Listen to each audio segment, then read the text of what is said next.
Dans le concret, donc le discours, je vais pas faire un long discours. Au niveau fédéral, évidemment, par rapport au sujet de la table ronde, nous avons un arrêté royal de 2005 qui parle des quotas de 3% au niveau de la fonction publique fédérale. Cet arrêté est en train d'être retravaillé parce que ce quota de 3% n'est évidemment pas atteint au niveau fédéral.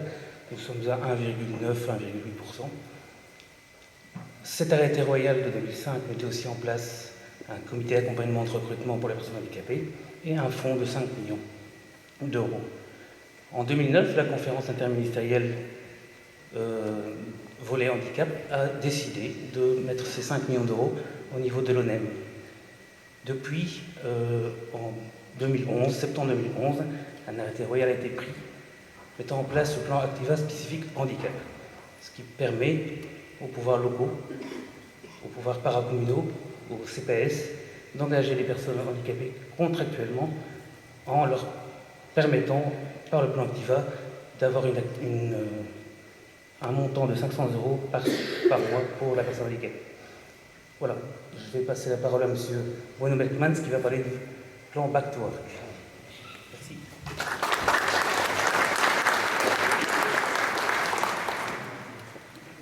Oui, bonjour.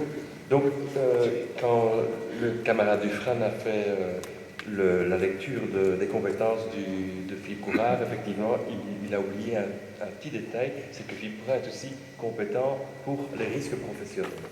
Et ce qui est intéressant à ce titre, c'est que donc on a pour la première fois une fenêtre, une ouverture avec les risques professionnels qui sont repris au sein des compétences de la sécurité sociale.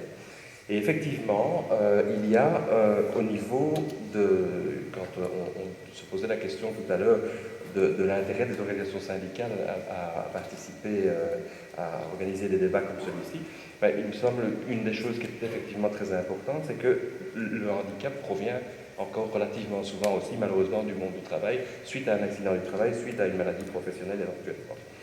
Et vous ne pouvez pas ignorer que depuis déjà quelques années, au niveau de l'INAMI, une initiative a été prise qui s'appelle le plan Back to Work.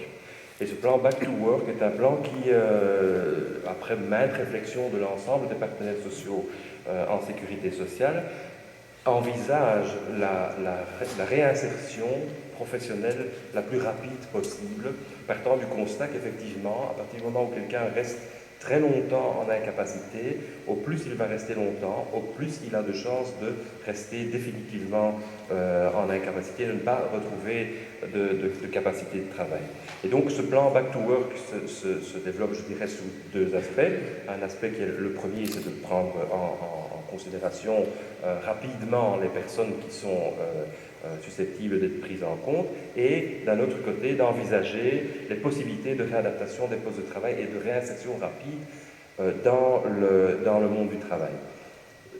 Il y a par exemple une nouvelle personne ressource qui va apparaître principalement au sein des mutualités, et cette personne ressource, c'est ce qu'on appelle le Disability Manager. C'est quelque chose qui n'est pas encore vraiment officiellement très connu ou pas encore tout à fait activé, mais qui va en tout cas se développer de plus en plus dans le passé. Dans le futur, pardon. Désolé. Alors, il faut aussi que vous sachiez qu'au sein du cabinet Courard, nous avons aussi tout un projet actuel en cours, qui est un projet de redynamisation du fonctionnement justement de l'appréciation de la maladie ou du handicap par les mutualités, en essayant d'harmoniser un petit peu les guichets et en essayant d'harmoniser un petit peu les différentes formes de parcours que les victimes peuvent connaître, parce qu'effectivement, on peut être émergé à l'INAMI, comme vous le savez, on peut émerger au Fonds des accidents du travail, on peut émerger au Fonds des maladies professionnelles, on peut émerger à la Direction générale des personnes handicapées, et on se rend très bien compte actuellement qu'à force d'avoir tous ces systèmes qui sont juxtaposés, que parfois on n'utilise pas les ressources telles qu'il faut et qu'il faudrait les utiliser. Et c'est donc une des choses auxquelles notre cabinet est très attentif. Et je pense que dans les mois, enfin avant la fin de l'année, nous pourrons commencer à avoir des premières dispositions voir le jour. Je ne peux pas encore dire plus maintenant parce que c'est quelque chose qui doit encore passer par toutes les arcanes politiques que vous connaissez bien. Mais en tout cas, ce sont des choses sur lesquelles nous sommes très actifs et avec les différentes cellules, notamment les risques professionnels, la cellule du handicap et aussi évidemment la cellule famille du cabinet. Voilà, c'est à peu près tout ce que j'ai à vous dire. Pour le reste, nous sommes très à l'écoute de ce qui va ressortir des tables rondes et bien entendu, nous ferons rebondir des informations auprès du secrétaire d'État dès que nous en serons en leur possession. Merci beaucoup.